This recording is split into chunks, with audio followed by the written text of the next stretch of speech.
Shalom, teman-teman. Hello. Saya harap kita masih bisa tetap fokus ya. Karena dari jam 5 tadi kita menyimak materi. Kalau tadi kita presentasi, sekarang kita masuk ke materi PA hari ini ya. Jadi kita masih bahas seputar Tritunggal. Subtemanya adalah kewenangan Bapa. Kita bahas Tritunggal, subtemanya adalah kewenangan yang baru bergabung. Pembahasan mengenai Tritunggal, nanti jika ada hal yang kurang dipahami, silakan ditanyakan ya. Baik di tengah-tengah penjelasan, mau interupsi boleh, atau nanti setelah keseluruhan penjelasan atau materi dijelaskan. Oke, kita masuk ke subtema hari ini. Judulnya adalah kewenangan Bapa. Berbicara mengenai kewenangan itu hak, kekuasaan, atau kuasa. Berbicara mengenai kewenangan dalam lembaga Allah yang kita sebut Elohim, Tuhan Yesus menyatakan bahwa hal duduk di sebelah kanan dan sebelah kirinya dalam kerajaannya nanti, itu tergantung dari penentuan Bapa. Tuhan Yesus menyatakan bahwa hal duduk di sebelah kanan maupun kirinya dalam kerajaannya nanti, itu tergantung penentuan dari Bapa. Nah, kita mesti buka nih ayatnya. Matius 20 ayat 23. Silakan dibuka ayatnya, Matius 20 ayat 23.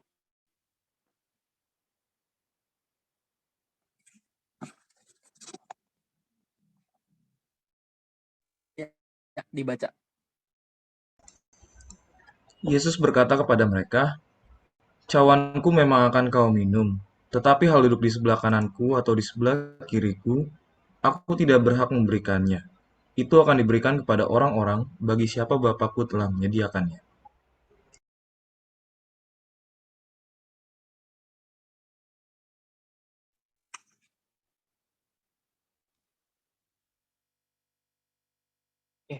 Saya bacakan ulang ya. Cawanku memang akan kamu minum, tetapi hal duduk di sebelah kananku atau di sebelah kiriku, aku tidak berhak memberikannya. Itu akan diberikan kepada orang-orang bagi siapa Bapakku telah menyediakan. Nah, ini penting sekali untuk kita ingat ya. Bahwa ternyata Tuhan Yesus sendiri yang katakan bahwa penentuan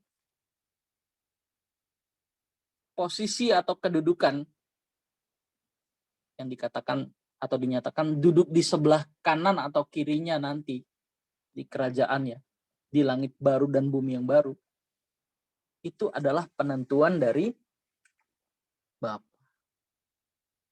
Pernyataan Tuhan Yesus dalam Matius 20 ayat 23, kita tahan dulu ayatnya ya. Jadi kalau saya bilang cukup baru boleh di close. Pernyataan Tuhan Yesus dalam Matius 20 ayat 23 memuat rahasia untuk menyingkapkan kebenaran Tritunggal. Jadi ayat ini sebetulnya juga memuat rahasia penyingkapan kebenaran mengenai Allah Tritunggal atau Trinitas. Di mana? Nah, letaknya di mana? Soal hierarki ya. Hierarki atau soal kedudukan. Jadi memang ada pribadi yang mensubordinasi atau membawahi pribadi yang lain di dalam lembaga ilahi yang kita kenal, yang kita sebut sebagai Elohim. Di mana Bapa sebagai Bapa segala roh, Tuhan Yesus sebagai Tuhan yang dipercayakan oleh Bapa sebagai kepala pemerintahan kelak, dan Roh Kudus sebagai utusan Bapa dan Tuhan Yesus yang melingkupi jagat raya. Dari ayat ini sebetulnya kelihatan ya. Kelihatan hierarki atau kedudukan di dalam Allah Tritunggal itu sendiri. kita tidak perlu takut. Kita tidak perlu menghindari kebenaran ini. Oke, kita lanjut ya. Ayatnya masih ditahan.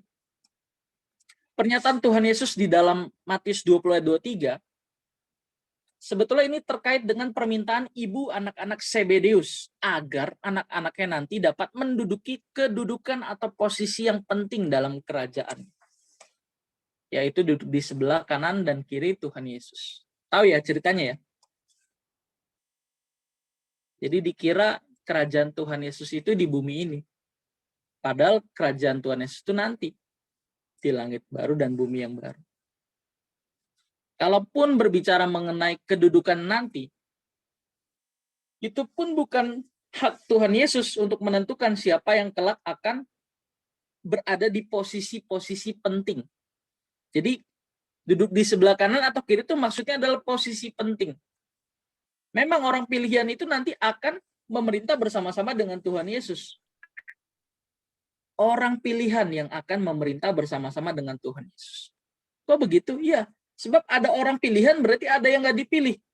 Tentu pilihan di sini bukan pilihan untuk siapa yang selamat dan siapa yang tidak selamat dalam pengertian siapa yang masuk surga atau neraka, bukan. Tapi yang dimaksud dengan umat pilihan adalah orang-orang yang ditunjuk Tuhan Yesus, dipilih Tuhan Yesus untuk menjadi pengikutnya yang bisa disempurnakan karakternya. Berarti yang nggak dipilih nggak bisa disempurnakan dong karakternya. Tentu sempurnanya standarnya beda ya. Standarnya berbeda. Jadi di sini kita juga mengenal ada dua golongan nanti di surga. Ada dua jenis manusia. Ada dua jenis manusia. Orang pilihan yang berhasil menggenapi panggilannya sebagai orang pilihan atau orang percaya akan memerintah bersama-sama dengan Tuhan Yesus menjadi anggota keluarga kerajaan, Royal Family.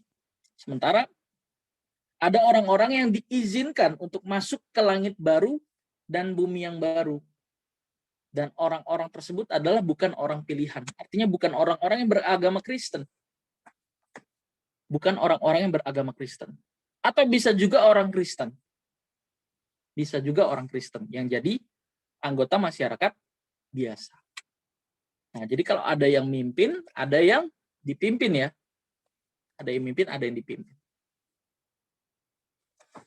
Loh kok kayak gitu ya? Udah kejadiannya panjang. Kalau mau diceritain bisa sih, kita bahas soal sejarah keselamatan ya. Dari kitab Kejadian masuk ke Yohanes sampai kita bahas soal kenapa Tuhan Yesus itu harus mati di kayu salib. Kenapa enggak Tuhan Yesus repot-repot sih berinkarnasi atau menjelma jadi manusia? Nah ini orang kalau nggak ngerti pasti skeptis menuduh orang Kristen membunuh Tuhannya sendiri. Padahal bukan itu. Bukan itu maksudnya. Nanti silakan ditanyakan kalau masih ada yang kurang jelas ya.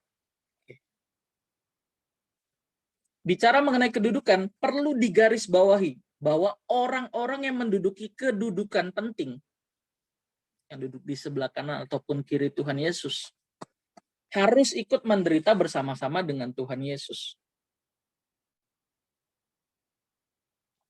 Perlu digarisbawahi bahwa orang-orang yang nantinya menduduki kedudukan atau posisi penting, yang duduk di sebelah kanan maupun kiri, pasti adalah orang-orang yang semasa hidupnya itu menderita bersama-sama dengan dia. Dan satu hal lagi yang perlu digarisbawahi, bahwa penentuan kedudukan tersebut bukanlah hak Tuhan Yesus, tetapi hak Bapa. Nah, nanti ada satu ayat, kita buka di Lukas nanti ya, tapi nanti. Seakan-akan ini bertentangan dengan Matius ini ya, dengan Matius 20:23, padahal nggak bertentangan. Nanti kita akan bahas. Dalam hal ini jelas bahwa Tuhan Yesus tidak memiliki hak untuk menentukan orang-orang yang akan menduduki jabatan dalam kerajaannya nanti. Bicara penghakiman memang Tuhan Yesus yang akan menghakimi, tapi bicara menentukan posisi, Ini adalah kewenangan Bapa.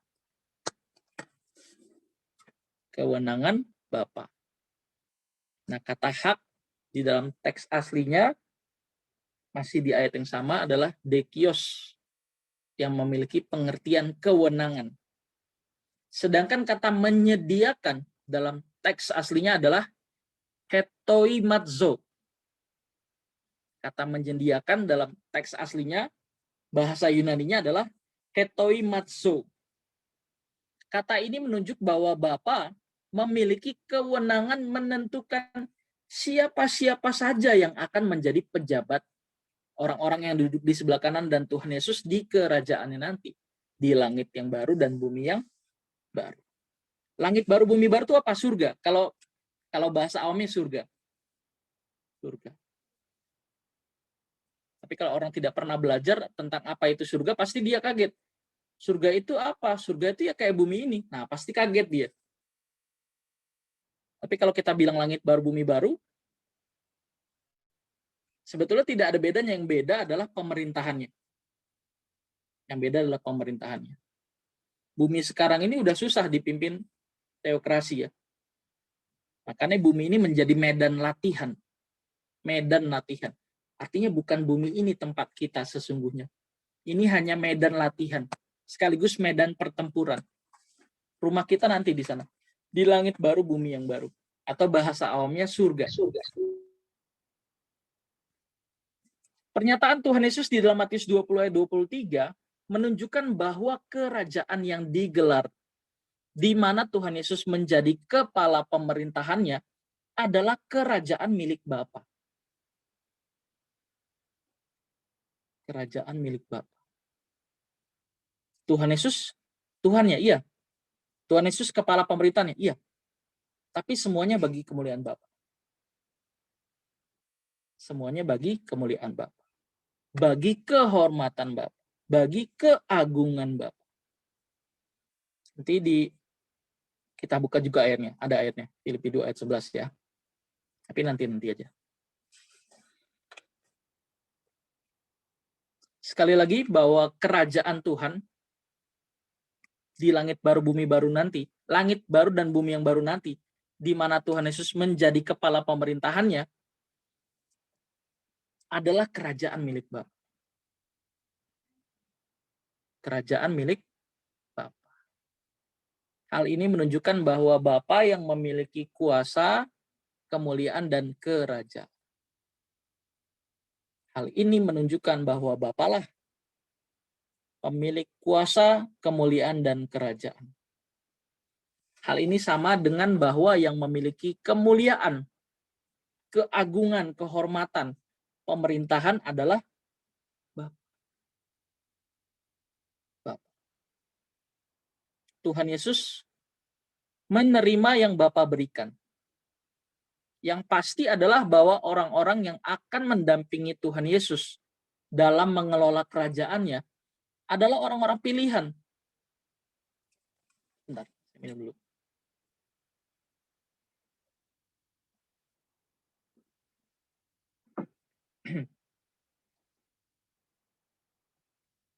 Saya ulang, yang pasti adalah bahwa orang-orang yang akan mendampingi Tuhan Yesus nanti dalam memerintah dan mengelola kerajaannya adalah orang-orang pilihan yang terpilih, yaitu orang-orang yang menderita bersama dengan Tuhan Yesus sejak di bumi. Orang pilihan, orang yang nggak dipilih bisa nggak bisa, nggak bisa.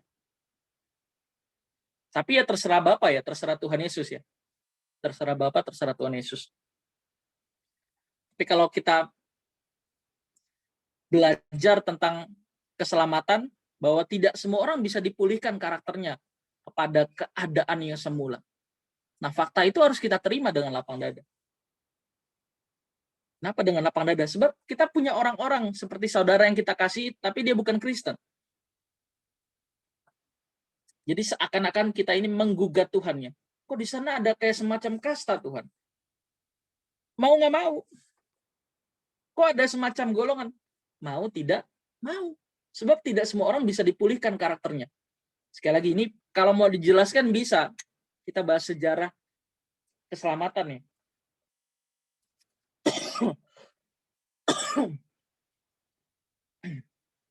Cuma akan memakan waktu. Jadi kita ambil intinya saja ya. Bahwa ada yang dipilih, ada yang tidak dipilih.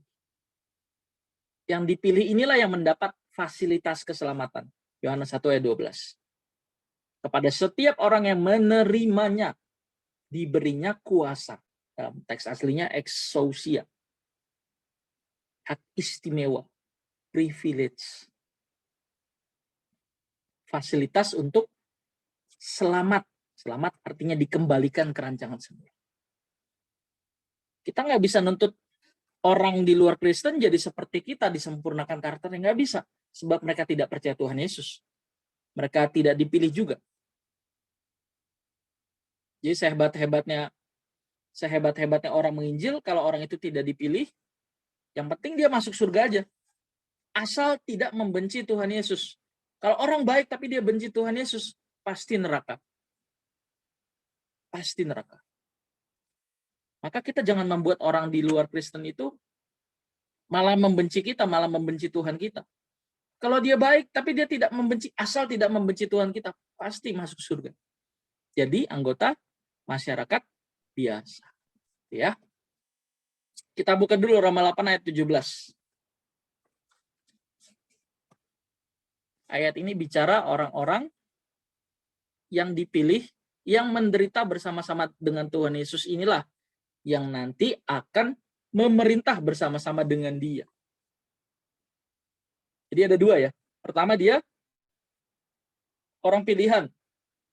Kedua dipilih oleh Bapa. Dipilih oleh Bapa. Soal posisi, soal kedudukan, siapa yang akan ada di sebelah kanan Tuhan Yesus, atau seperti apa posisi kita nanti, orang-orang pilihan yang menderita bersama-sama dengan Tuhan Yesus sampai pada kesudahannya, itu hak Bapa penentuannya. Tapi satu tadi apa? Mesti orang pilihan. Orang pilihan yang menderita. Oke, kita baca. Silakan. Dan jika kita adalah anak, maka kita juga adalah ahli waris. Maksudnya, orang-orang yang berhak menerima janji-janji Allah, yang akan menerimanya bersama-sama dengan Kristus. Yaitu jika kita menderita bersama-sama dengan Dia, supaya kita juga dipermuliakan bersama-sama dengan Dia. Yes.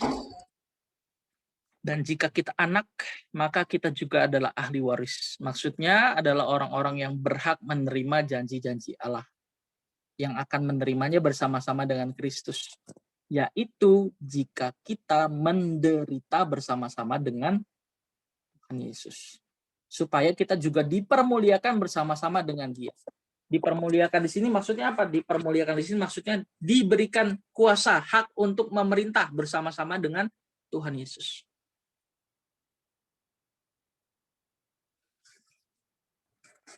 Jadi orang pilihan tidak boleh berbangga hati ya, atau merasa sombong karena sudah dipilih Tuhan. Melainkan semua itu semata-mata oleh karena kasih karunia Tuhan. Karena anugerah. Dan kita yang dipilih dituntut memiliki kehidupan yang berstandar seperti yang Allah kehendaki.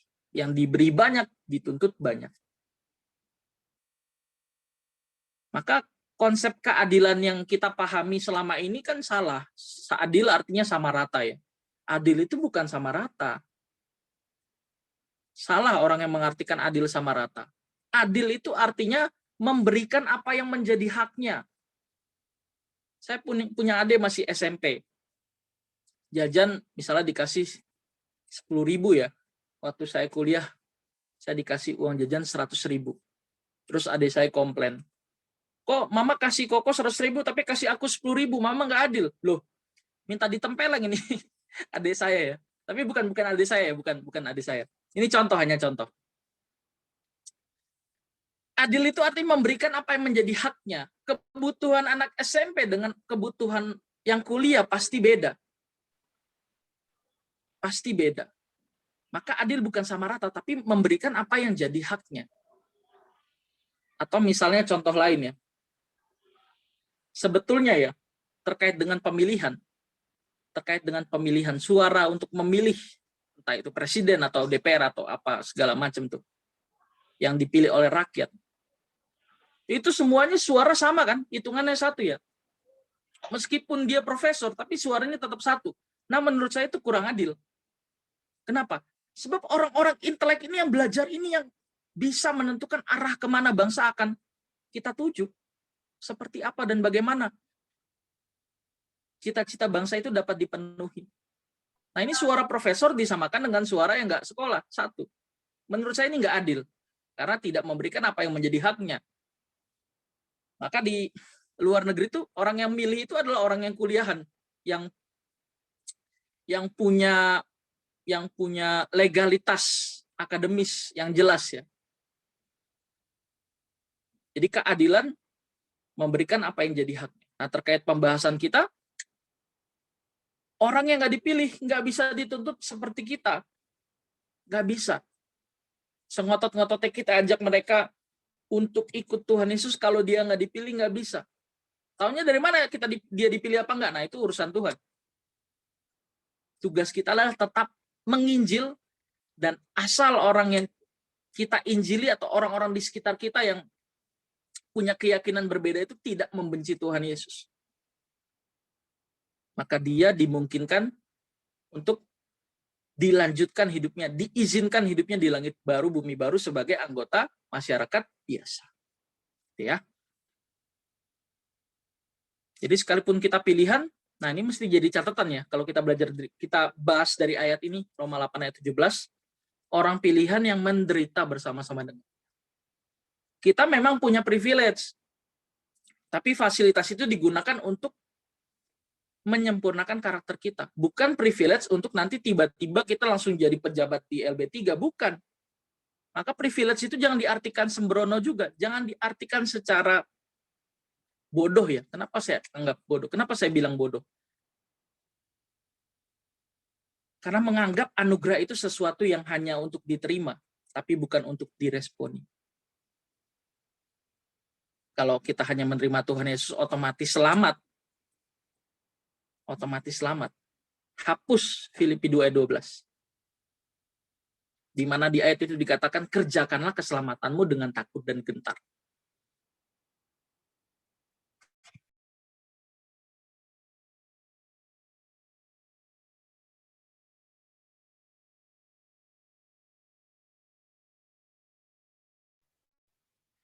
Oke, masih di Roma 8 ayat 17. Dalam hal ini sangat jelas. Maksud Roma 8 ayat 17, bahwa orang percaya yang menderita bersama-sama dengan Tuhan Yesus akan mewarisi kemuliaan bersama-sama dengan Tuhan Yesus. Orang percaya yang menderita bersama-sama dengan Tuhan Yesus sejak di bumi ini akan mewarisi kemuliaan bersama dengan Tuhan Yesus. Kemuliaan kerajaan itu diberikan oleh Bapa kepada Tuhan Yesus. Dan orang-orang yang menderita bersama-sama dengan anak tunggalnya itu. Dengan demikian sangatlah jelas bahwa kewenangan ada pada Bapa. Allah Anak atau Tuhan Yesus ada di bawah kewenangan Bapa. Ada di bawah kewenangan Bapa. Nah, jika dipersoalkan atau dipermasalahkan, kenapa bukan Tuhan Yesus yang adalah pelaksana pemerintahan, yang adalah kepala pemerintahan yang menentukan pejabat-pejabat? Pasti kita pikirkan pertanyaan itu. Kenapa nggak Tuhan Yesus saja? Bukankah dia kepala pemerintahan ya? Bukankah dia pelaksana Bapa? Kenapa bukan Tuhan Yesus yang menentukan atau memilih memilih pejabat-pejabatnya, yaitu orang-orang yang duduk di sebelah kanan dan sebelah kirinya di LB3 nanti? Mengapa bukan Tuhan Yesus?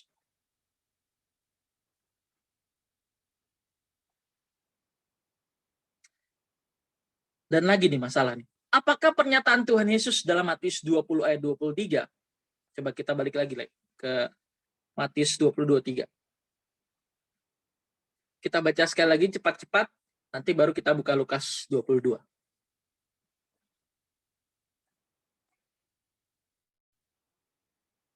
Matius 20:23. Oke, minta tolong dibaca.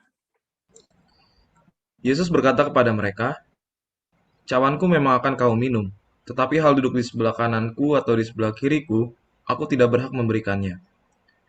Itu akan diberikan kepada orang-orang bagi siapa Bapakku telah menyediakannya. Oke, kita compare ya. Bisa di-compare nggak, Le?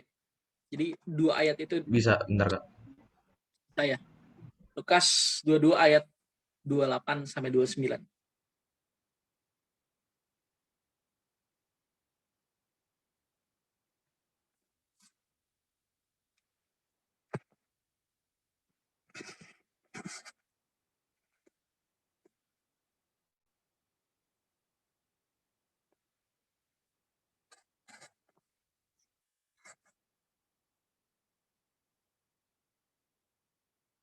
Sudah di-compare?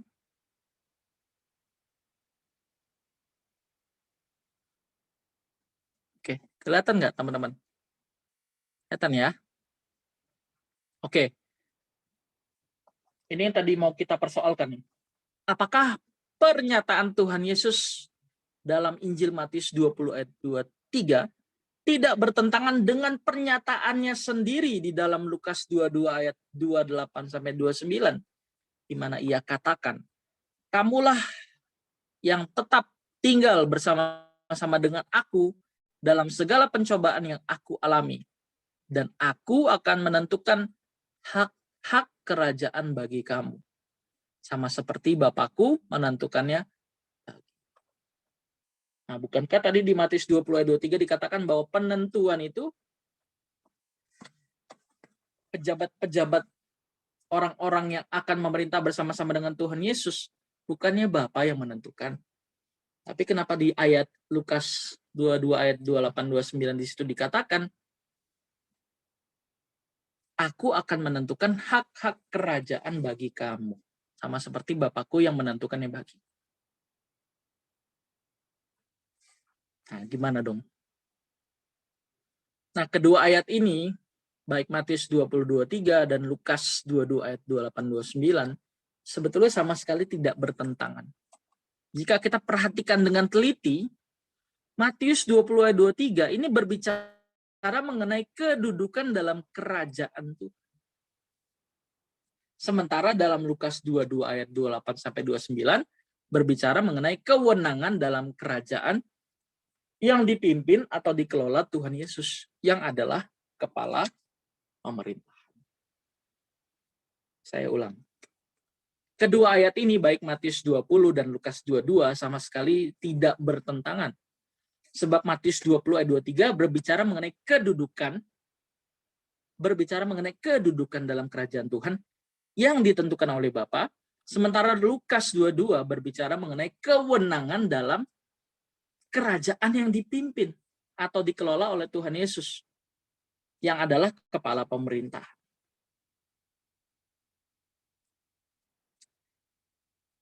Jabatan atau posisi itu yang menentukan Bapa.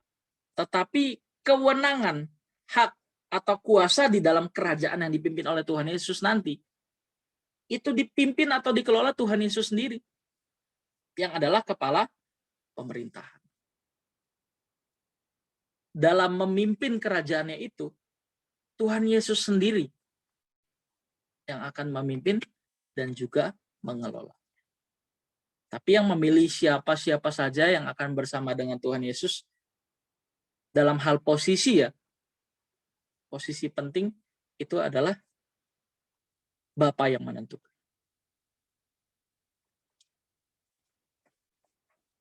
Bapa memberikan pejabat-pejabat, dalam hal ini posisi maksudnya.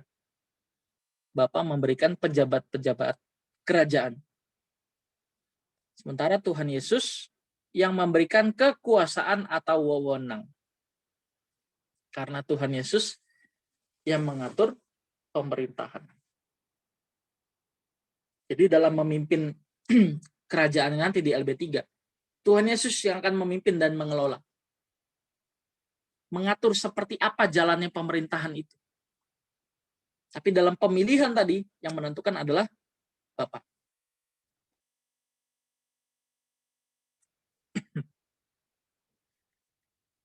Nah, ini lagi, satu lagi.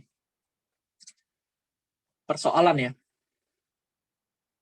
Allah Bapa adalah pribadi terbesar dalam lembaga ilahi. Allah Bapa adalah pribadi terbesar di dalam lembaga ilahi. Atau yang kita sebut sebagai Elohim. Elohim artinya para Allah atau lembaga ilahi. Allah Bapa adalah pribadi terbesar di dalam lembaga ilahi. Di mana Bapa adalah sebagai Bapa segala roh, Bapa di atas segala sesuatu, Bapa di atas segalanya. Tuhan Yesus sebagai kepala pemerintahan dan Roh Kudus sebagai representasi Bapa dan Tuhan Yesus dalam menjalankan hukum-hukum yang berlaku di alam semesta ini. Nah, kenapa demikian? Sebab Bapa adalah Bapa segala roh. Bapa adalah Bapa segala roh. Berarti segala roh adalah berasal dari Bapa, berasal dari Dia. Di mana ayatnya? Ibrani 12 ayat 9. Nanti dibuka sendiri ya. Kalau dibuka satu-satu akan tidak cukup waktunya. Bapa adalah pribadi semua makhluk yang memiliki roh dan berpribadi. Semua makhluk yang berpribadi memiliki roh yang keluar dari Bapa. Itulah sebabnya Tuhan Yesus berkata bahwa Ia datang, atau juga bisa diterjemahkan, Ia keluar dari Bapa. Ada di Yohanes 16 ayat 28. Allah Anak atau Tuhan Yesus menjadi Tuhan atau penguasa bagi kemuliaan Bapa. Nah, sekarang kita buka Filipi 2 ayat 11. Ini ayat yang cukup sering kita buka juga ya. Filipi 2 ayat 11 dibuka. Like.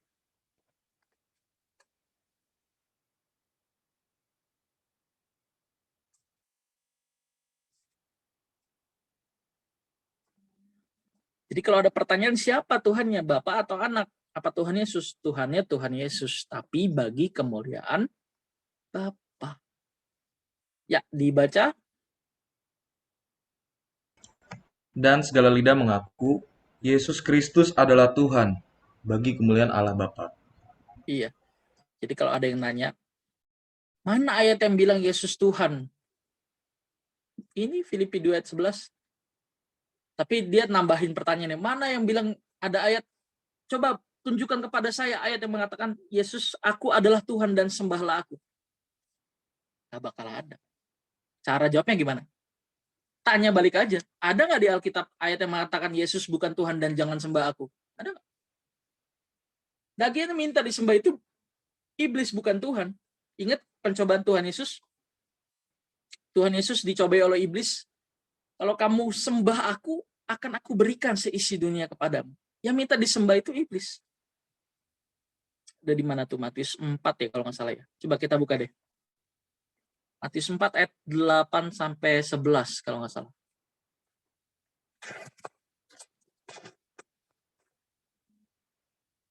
Nah, ini ya. Coba dibaca.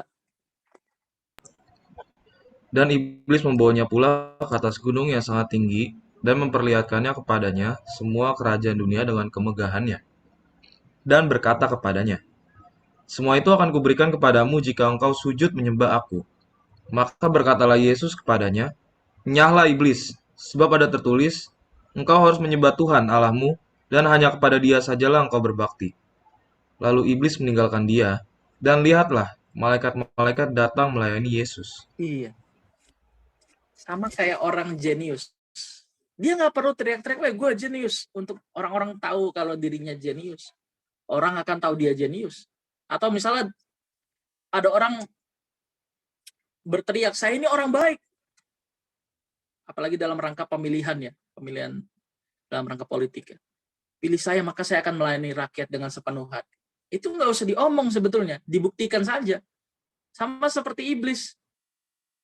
Ini jelas perkataan iblis loh. Di dalam berapa tuh? Ayatnya jangan di-close dulu coba. Balik lagi ke tadi.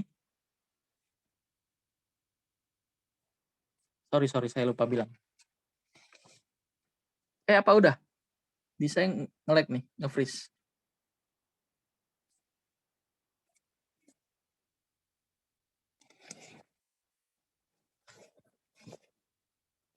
Masih nge-lag nih di sana. Bentar ya.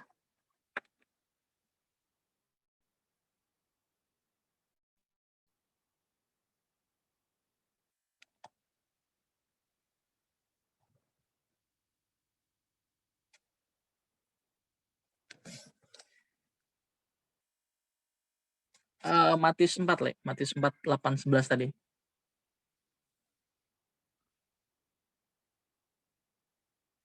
Oke, di situ dikatakan ya, semua itu akan kuberikan di ayat 9. Semua itu akan kuberikan kepadamu jika engkau sujud menyembah aku. Jadi kalau ada orang di luar Kristen, orang non-Kristen menyerang kita dengan pertanyaan, kalau Yesus itu Tuhan, coba dong cari ayat di ayat Alkitabmu yang mengatakan Yesus Tuhan dan sembahlah aku. Yang minta disembah itu iblis. Tuhan Yesus tidak pernah meminta dirinya disembah. Lihat ayat 11. Lalu iblis meninggalkan dia dan lihatlah malaikat-malaikat datang melayani Yesus. Malaikat yang benar tuh tahu mana yang mesti dilayani. Kan Lucifer tadinya malaikat ya. Ini anggapan umum ya. Oke, kita pakai anggapan umum, nggak apa-apa. Iblis atau Lucifer tuh tadinya malaikat yang melayani Allah. Tapi pada akhirnya meninggikan diri. Mau menjadi seperti Tuhan. Jadi tadi cara jawab elegannya gimana? Coba cari di Alkitab saya maupun Alkitabmu yang mengatakan Yesus bukan Tuhan dan jangan sembah aku. Clear. Tapi kalau cuma suruh cari ayat Yesus Tuhan, nggak pakai kata embel-embel dan jangan sembah aku, banyak di Alkitab, gampang. Yohanes 13 ayat 13. Tapi nggak usah dibuka deh. Kita malah jadi bahas kristologi. Oke, kita kembali ke konteks ya. Kita balik ke tema kita soal Tritunggal, kewenangan Bapa.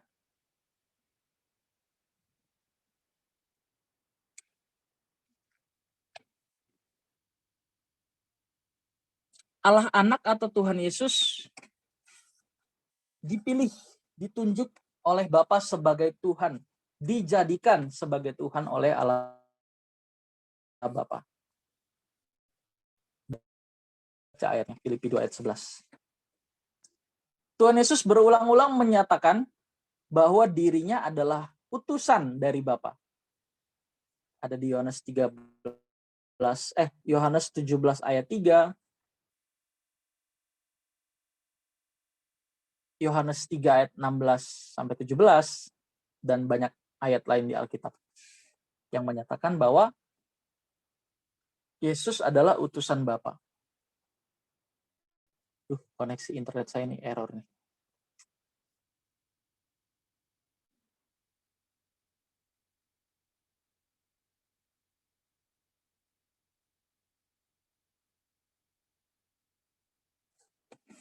Bentar ya.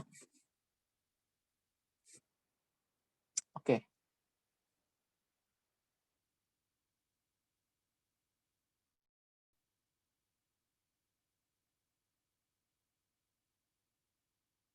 Kalau dikatakan bahwa Yesus adalah utusan dari Bapa, tentu saja bagaimanapun yang mengutus lebih besar daripada yang diutus.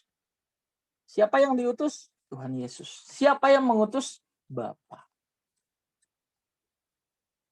Di sini jelas ya, bahwa di dalam lembaga ilahi yang kita sebut Elohim, ada pribadi yang mensubordinasi atau membawahi pribadi-pribadi lainnya. Di sepanjang isi keempat Injil juga dapat kita temukan penghormatan Tuhan Yesus terhadap Allah Bapa yang begitu tinggi. Tuhan Yesus sangat menghormati dan menjunjung tinggi Bapanya. Dalam beberapa pernyataannya, Tuhan Yesus juga menyatakan bahwa ia tidak memiliki kemuliaan dari dirinya sendiri. Tetapi kemuliaan yang ia miliki berasal dari Bapa. Oke, kita buka ayatnya ya. Yohanes 1 ayat 14.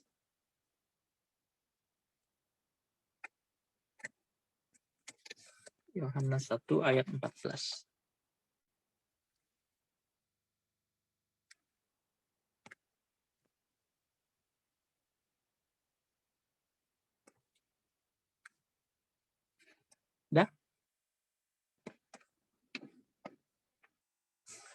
Oke, kita tolong dibaca. Firman itu telah menjadi manusia dan diam di antara kita, dan kita telah melihat kemuliaannya, yaitu kemuliaan yang diberikan kepadanya sebagai anak tunggal Bapa, penuh kasih karunia dan kebenaran.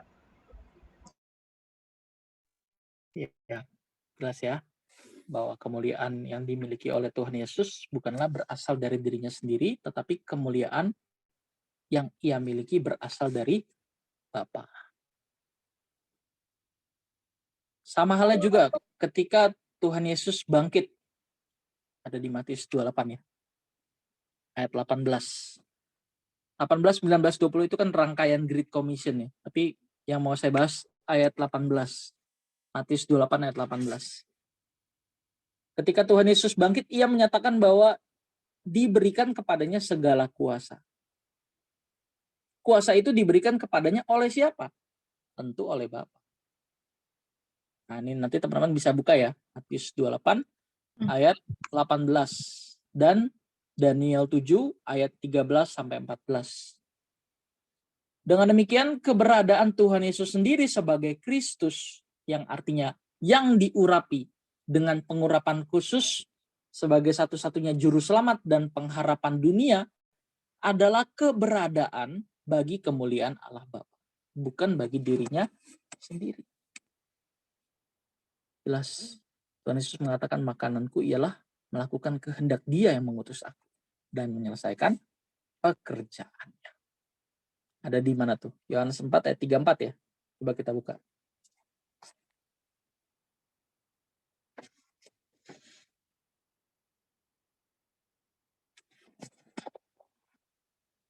Yohanes 4 ayat 34.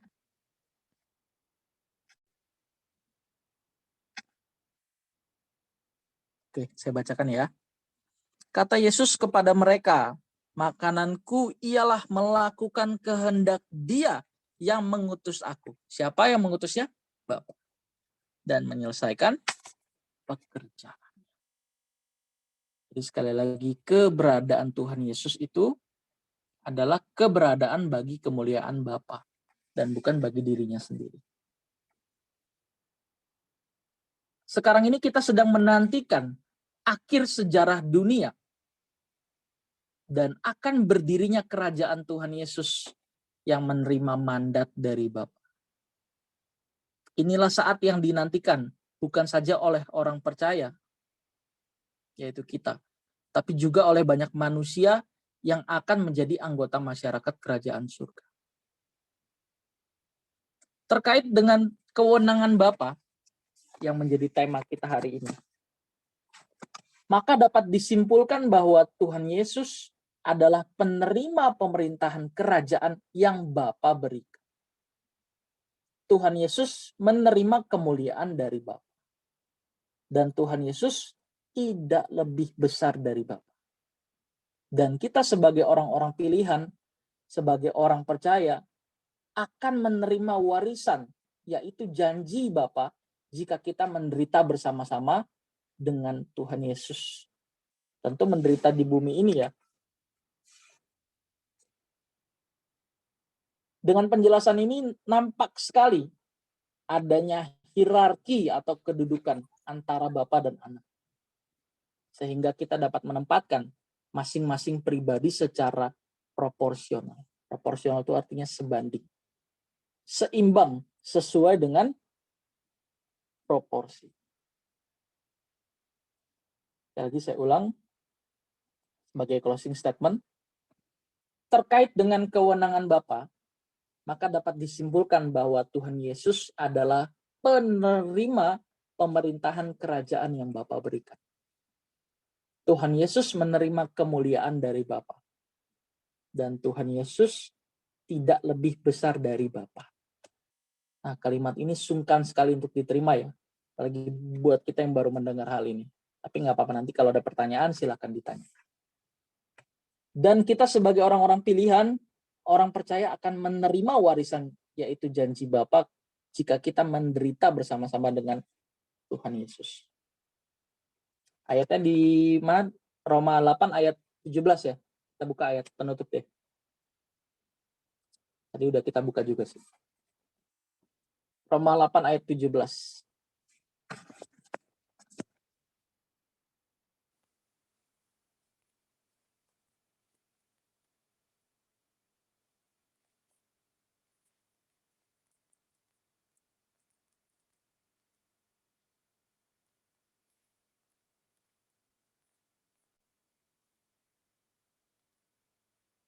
Oke, saya bacakan ya.